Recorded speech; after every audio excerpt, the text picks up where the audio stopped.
Excellent. Okay. How we feeling? Everybody excited? I'm This excited week of for Pacers the basketball? pod. Yeah, I enjoyed some Pacer basketball this week. Sure. Oh, save it for the pod. Let's get into it. I'm just It sounded concerned juicy. that the guys that you told me to watch suck. Now I'm concerned. Well, they have room to grow. Okay, thank goodness. They started out as Michael Jordan. We wouldn't be watching them grow. That's true. Yeah, right. I picked Benedict Mathurin to watch. And you've already Yeah. watched him peak. Yeah, exactly. Yeah, so No, it's like what even he It's doesn't all even need to downhill grow. from here.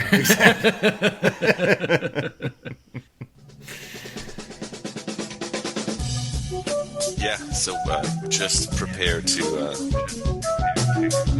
It'll be great. It'll be perfect. Y'all motherfuckers don't watch us play throughout the year, to tell you the truth. I'm gonna be real with you, and I don't care if I get fined.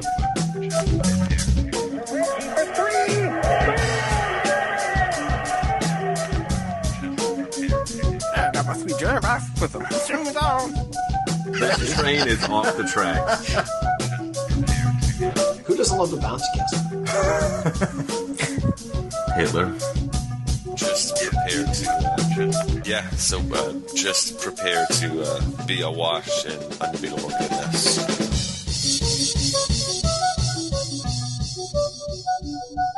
Welcome, Pacers fans. You are listening to the Undebeatables, your semi-weekly Pacers podcast. Today is October 23rd, 2022, and this is episode 605. Coming to you from the home of Jameson Brewer, Silver Spring, Maryland. I'm the doctor, Jason Triplett. This show, we're going to discuss opening week of the Pacers' 22-23 campaign, including games against Washington, San Antonio, and Detroit. Joining me this week are two of our analysts, coast to coast like buttered toast. First, from Asheville, North Carolina, he's our in-house bartender, mixing up the drinks and the crappy jingles. It's John Colson. What is up, Pacer Nation? What is up, Undebeatables? Shout out to Joey this week. We're missing him, but always appreciate the doctor stepping in as host. My pleasure. And from Boise, Idaho, out west, the third member of the team wearing a maroon shirt. It's our enforcer, John Harper. What is going on, fellas? Excited to kicking off a new and exciting season of NBA basketball. To wash down that old and boring season of Colts football. That's right. Isn't it only like not even halfway through? Oh, God, it feels so much longer. Yes. Yeah, I think that the Denver game felt like it was the whole season. Yeah, I can't believe it's the only game I've ever gone to overtime in. It was like mad to be getting more scored. That's right. So terrible. All right, before we start the show, just want to remind you folks that this show is brought to you by you. You can support the longest running Pacers podcast for as little as $1 a month if you head over to patreon.com/undebeatables.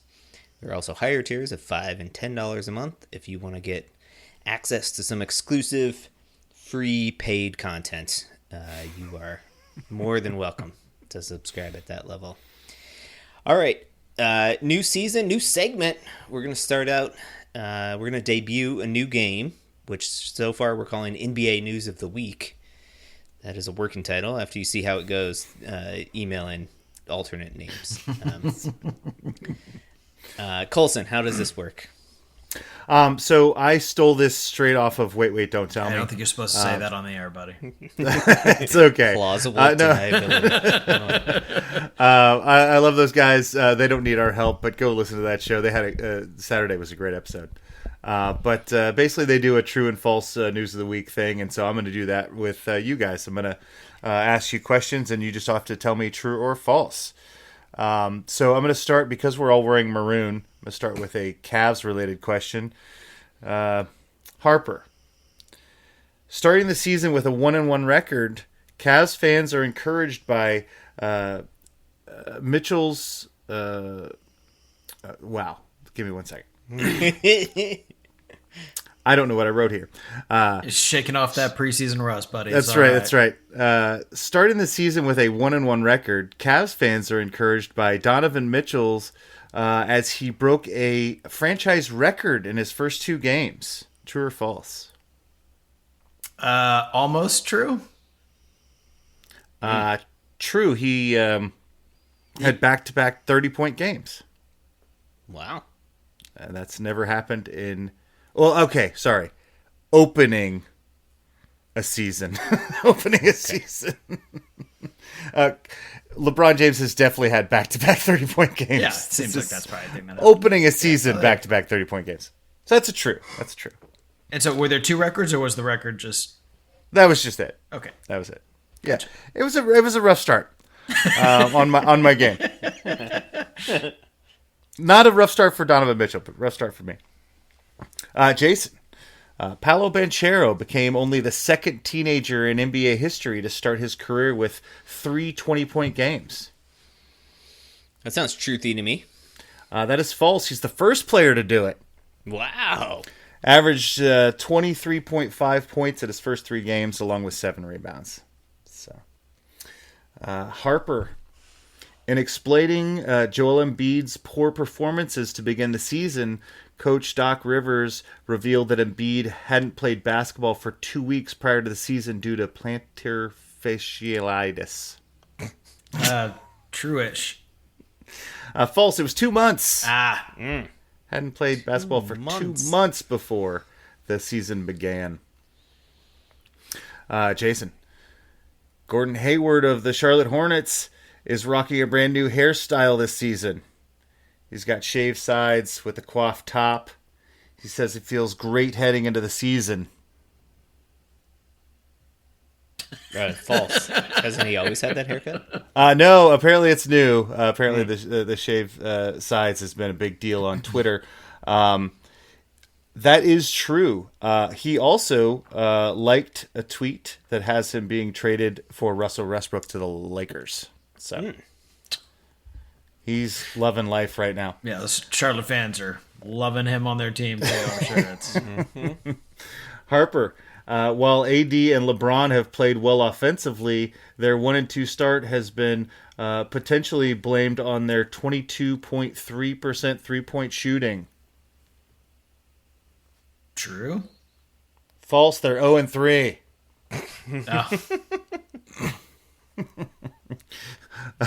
Jason, when James Harden was asked what's wrong with this Philly 76ers team, he quipped, nothing. True. False. He quipped everything. Harper, Charles Barkley signed a 10-year estimated $200 million contract to remain with TNT. Sure. That is true. His signing coincided with the extensions of Ernie, Kenny, and Shaq. So the TNT team is going to be together for a long time. And then lastly, Jason, during the Lakers Golden State game, LeBron and Draymond were seen sharing a laugh. Andre Iguodala was caught on camera doing a kissy face.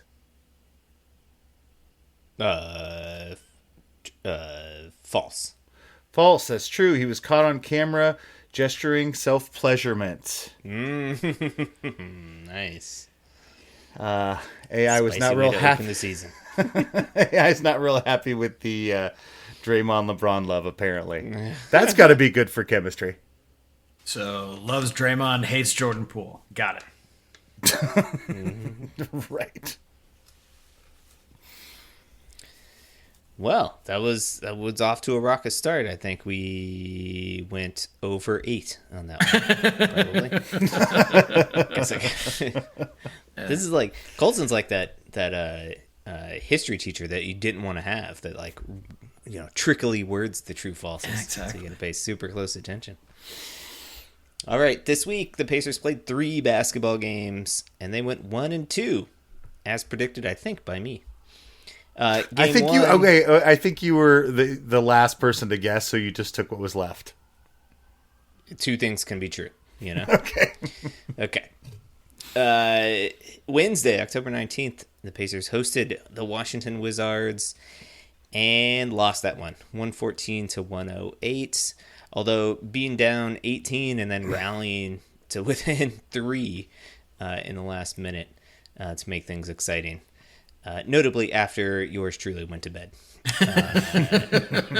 They were down 18 in the fourth quarter. I was like, all right, I've had enough. Okay. Halliburton. Tyrese had a great debut. Scored 26 points and had 7 assists. And Ben Mathurin making his NBA debut with 19 points and 7 rebounds and 45 mean mugs. Game 2, Friday, October 21st, hosting the San Antonio Spurs, and the Pacers pulled out a clutch loss to the Spurs in this one, 137 to 134. Halliburton and Mathurin again leading the way. I believe this is going to be a motif for the season. Halliburton with 27 and 12 assists. Mathurin with 26 and 5 rebounds. And not a lick of defense was played by anyone ever in that game. And then game 3, Saturday, October 22nd, hosting the Detroit Pistons. We got a win. Pacers win 124 to 115. Halliburton 24 and 10. Mathurin dropped 27. Jalen Smith 19 points, 15 rebounds, 3 blocks. Goga also had a double-double.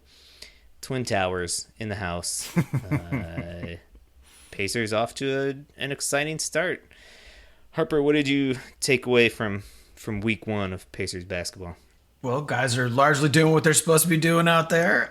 It was definitely fun in the Pistons game. The bulletin board material there for Benny Mathurin is that the number 5 overall pick, Jaden Ivey, was selected by the Detroit Pistons. He was very interested in having a better game than Mr. Ivey. Ivey ended up 17-11 with 5 assists. But he came out with an L in that game, and Benny won. So, maybe not a lot for this team to play for in a real concrete way every week, but it was cool to see them, sort of rally around a teammate and get a dub. That's good for the team. That's good for cohesion. For sure. It got a little testy at some point. Jaden Ivey took something that Ben Mathurin said not too kindly and started walking after him. But anyway, the tempers cooled and they had a nice moment after the game, I thought, like dapping each other up, and it seems like everything's okay. But I'm Colson, quite sure Benny's going to be a talker for us. Colson, thoughts on week 1? I've got a ton of thoughts, but I just want to start with this. You mentioned that Halliburton and Mathurin are potentially going to be the 1-2 punch all season. They look like the 2 most professional basketball players on the team, and I'm very excited about that. I was concerned by the play of our starting unit in the first 2 games, and I think so was Carlisle, because he switched up for the third game. And anybody who could do math. Yeah. Not going to spot teams 10 to 15 point leads. Well, we still did that in the Detroit game. Yeah, it's true. He was playing. We still did that in the Detroit game. That's true. He was playing Terry Taylor, the Birdhouse, which I appreciate. I like him seeing some starting minutes. He does the little things. He's not going to score a lot of points, but he's going to be a professional on the floor. But he was playing Jalen Smith at center, and the guy's just not ready for center. Like, I think he can excel as a power forward, but he's just not big enough and physical enough. And he got destroyed this week in the first 2 games. The Wizards are. I regret choosing them for so many losses this in the preseason. Both Porzingis and Kuzma are big and poundy and professional, and I think they're going to win some games in the 30 range instead of the 24 range that I picked, I think. So, I thought the big guy thing that I thought we were going to do, which is Jalen Smith and Isaiah Thomas, and I suppose Goga now in this rotation. Just jumping and blocking and being bouncy happened in that Detroit game, and I wanted to see that more in the first two games. So at least coaches understands what one of the problems was. Mm-hmm. Well, obviously the Isaiah Jackson there. Oh, what did I say? Isaiah Thomas? Yeah. Oh, yeah. Isaiah Thomas. Oh, yeah. He's real small. Isaiah Jackson. But the reason, of course, that we weren't seeing what Miles Turner out there is because before the season even started, he managed to roll an ankle and was unavailable for us this week. Yeah, not great. He's out. Seemed like he's par out for the course for me. Yeah. He's out for the first week. I don't know if that means. I don't know when that means he's going to be back. So it sounds like he's coming back on the road trip. The sprain was not as bad as maybe they had originally thought. He does seem to be coming along. So word is he will be out on the road trip. Tripped on a ball boy during warm-ups. That's what I heard. I also heard conflicting reports that it wasn't a ball boy, and so they shouldn't be throwing ball boys under the bus. But what do I know? Yeah, I mean, I thought this week was exactly what you want from Pacers basketball this season. Got some nice minutes from your rookie. I was eminently impressed with Benedict Mathurin and his. I think nice is an understatement, don't you think? I mean, he's amazing. Yeah, no, he has a fearlessness that is incredible. He has a confidence that I just love, and a competitiveness that's going to carry him a long way in this league. Not to mention the fact that he's like super talented too. Like he shoots the ball super well, and his decision making is still, got leaps and bounds to grow. But I absolutely expected that. And you got some highlight plays from Halliburton. You got some lob dunks from people, and I thought I was really impressed with that Detroit game because, as you mentioned, we switched up the starting lineup, and that meant that down the stretch, we also had a different different unit out there. Closed out the game with Halliburton, Mathurin, Nesmith, Jalen Smith, and Isaiah Jackson. So nobody with more than 2 years of NBA experience, basically.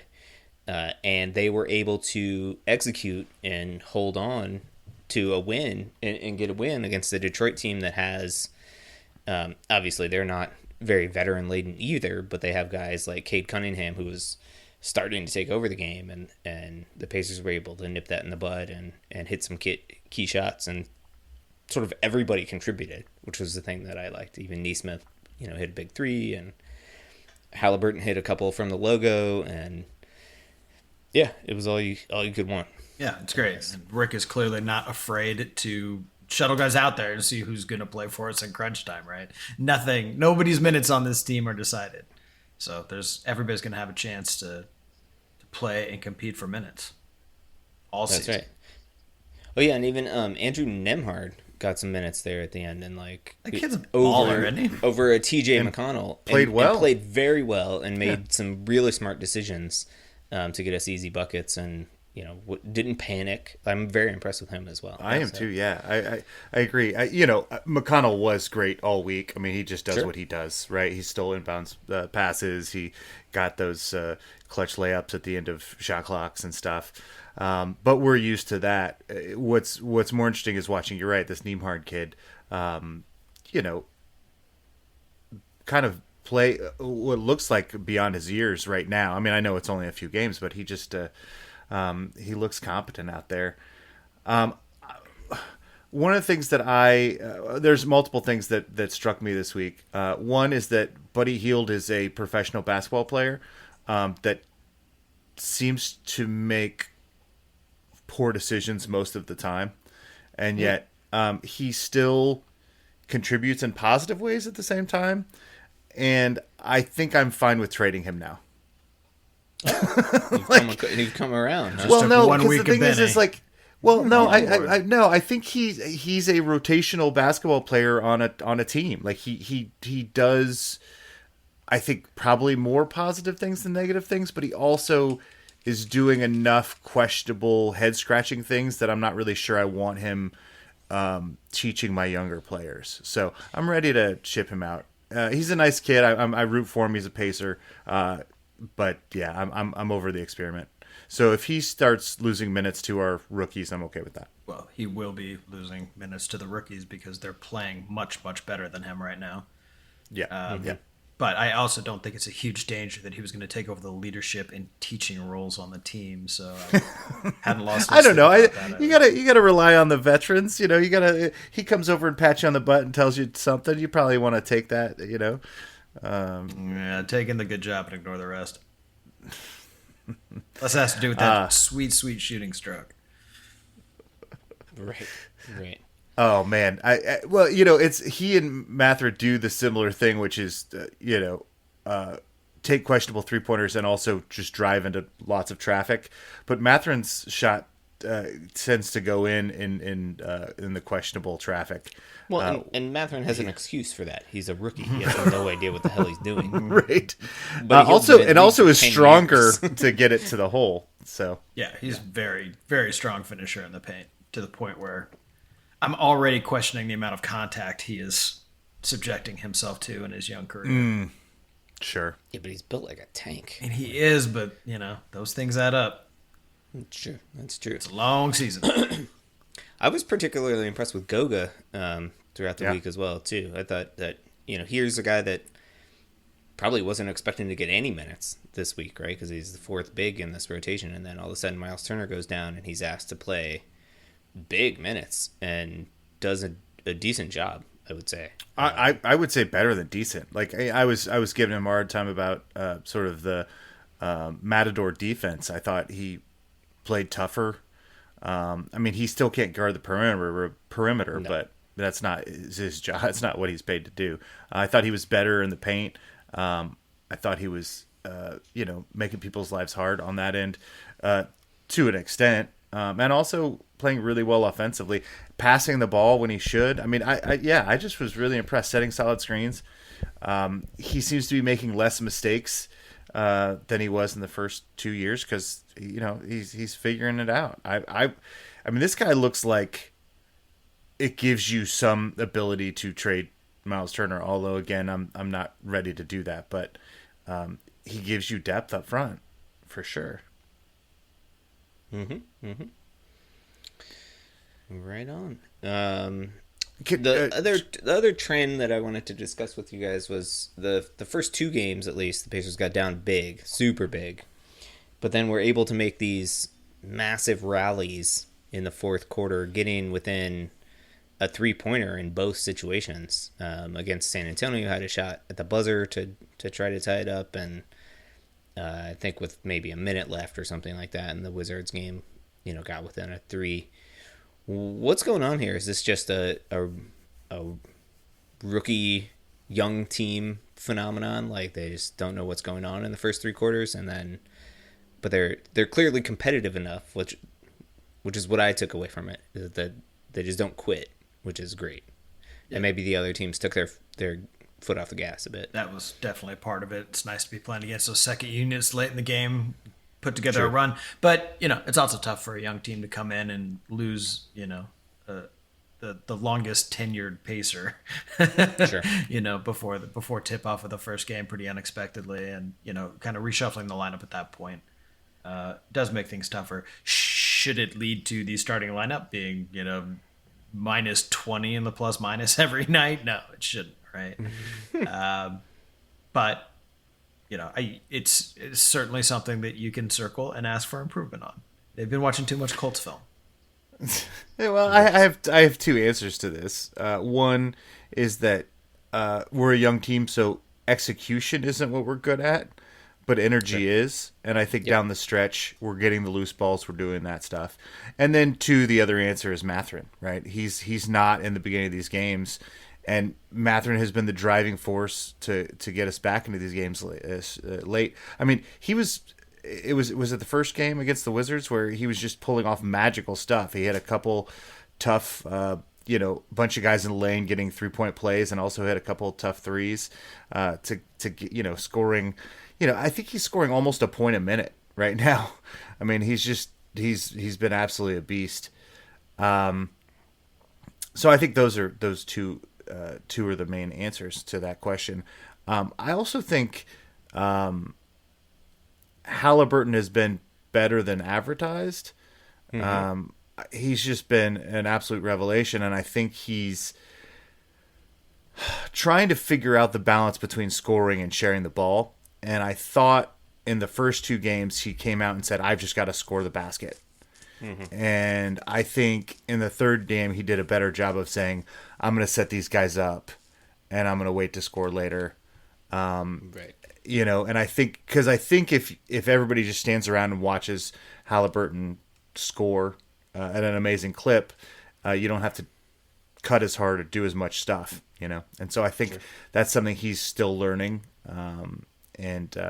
Yeah, so maybe that's the third answer. I mean, in fairness to him, they were playing like garbage, so he kind of had to go score the ball. And also, neither team they're giving him like a lot of space. Like watching the defenses on him, like that's got to change as the season goes along. I mean, granted, these are three of the worst teams in the league that we just faced, but like they gave him a lot of room to operate. So, yeah, I don't know if he's going to see that all season. I mean, he will in the first quarter, and if we creates a spot lot of 25, probably you will. But yeah, He creates a ton of space for himself too, and moves off the ball quite well, I think. shooting the 3-point ball well early has not hurt his cause at all either. Sure. Yeah. Harper, you mentioned before the season that Coach was going to make Mathurin earn his minutes, and that's still the case, right? I mean, he's leading our team in scoring, and even in Game 3 when we switched up the starting lineup, Mathurin's still coming off the bench.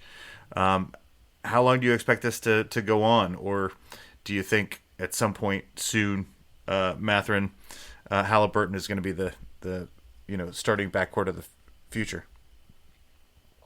I mean, there's no doubt that he's part of the starting backcourt of the future. How soon you decide to insert him at the starting two, you would say it would largely depend on Mathurin's play, and Mathurin's play has been better than Buddy Hield's. So, I mean, at this point, I think it's already and Duarte's by miles. Well, I mean, Duarte, you probably want to slot at 3, which is probably where you have to play Hield too, where all of a sudden looking a little thin there, but Benny's certainly already outplayed Hield, so there's definitely guys that are moving up and down the depth chart every night, and right now, Benny's stock is rising quickly. Yeah, I think this might be a fluid thing throughout the year too, because certainly Mathurin's going to hit a rookie wall at some point and go through a dip or something like that. But you mentioned a guy, Chris Duarte, who of the young guys on the team had the least sort of impactful week. Are we concerned about Chris Duarte, or what's going on with him?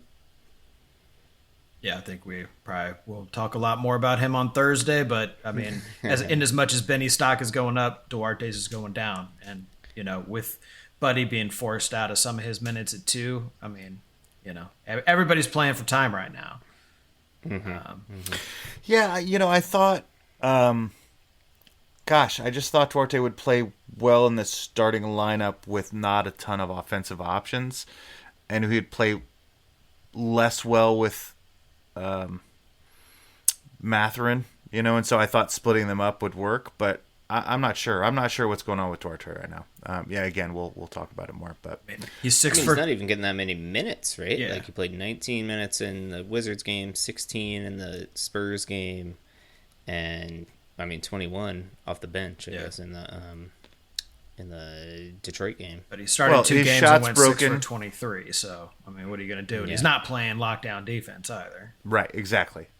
And the other thing that I was reminded of watching these other teams this season, they're also full of young players, but veterans matter. Seeing old Pacers like Corey Joseph just slicing us up, Bogdan Bogdanovic just killing it for Detroit. Bogey.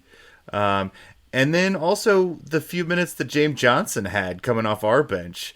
It's when you start watching so many rookies on the floor, you forget what it looks like to watch trained professionals. And just seeing these guys do their job, you understand why young teams don't win that many games in the NBA. It's just a different style. It's just a different skill set that's learned over time. And I understand that we're developing young talent, but man, I miss some of those guys for sure. Yep. All right, well, the Pacers are going to get their fair share of trained professionals this week. Oh, no. They are starting a 5-game road set, all in the Eastern Conference, Monday at the Philadelphia 76ers, who are actually off to an 0-3 start, so maybe that's a W. Trash. And then Wednesday at the Chicago Bulls. Trash. Friday at the Wizards. Maybe get some revenge there. That game's on ESPN. It's our only ESPN game of the year. Why? I don't know. Because there's nothing else on that night. Probably because it's Halloween, so everybody's at a Halloween party. There you go. Yeah, they were like, we could throw a stupid game on. Saturday at the Brooklyn Nets. And then actually Monday at the Brooklyn Nets. For Actually, this is not as hard as I thought it was going to be at the beginning of the season. Brooklyn's broken. Chicago sucks. Philly's got nothing. And we're hyper dominant, so what could possibly go wrong? We're not hyper dominant, but I think I would have thought about this road trip as 0-5. I don't think that anymore. I'm gonna give us 2-3, a solid 2-3 on this road swing. 2-3. So we're picking the road swing and not the week. Yeah, the road swing. Yeah. Okay. Yeah, we're not going to be able to talk about that next week then. So I think you should pick the 4. Okay, just pick the 4. Yeah. All right, we'll go 1-3, and we'll win the Brooklyn game at the end. Okay. For my 2-3. Come on, 0-4. I'm gonna say we split it. We'll go 2-2 here. Okay. Yeah. Unfortunately, I won't be able to go to the Wizards game, so they'll probably lose that one, or maybe they'll actually win that one since I'm not. Yeah, since you're not there, they're gonna win it. Yeah. Exactly. All right. Well, that will do it for us this week. We want to thank you guys for listening. We will have another show on Thursday for those of you that are new to the program. In the meantime, you can reach out to us on Twitter. We are at Undebeatables. We are on Facebook.com/TheUndebeatables. We have a website, TheUndebeatables.com, which has a contact form on it that you can send us a message. Or if you want to pull out your Google phone and send us an email, you can do it to shoutout@theundebeatables.com. And when you're back on that website, we should switch the order of this so I end on the website now that I'm looking at our script. Anyway, when you're at the website, there's we have an old printing of a t-shirt that we designed and printed some of 10 some odd years ago. And buy that thing, and we're soon, I hear rumor, going to print new t-shirts that will be available for sale. For the architect, Donnie Walsh, and our once and always Hall of Fame coach, Bobby Sick-Leonard. Turn out the lights, the party's over. Yeah. Alrighty. So much shit to talk in the next episode. Talk shit about all these young guys that play hard. I'm real excited about it. Nice, coach. Take it easy, rookie. Why you playing so hard?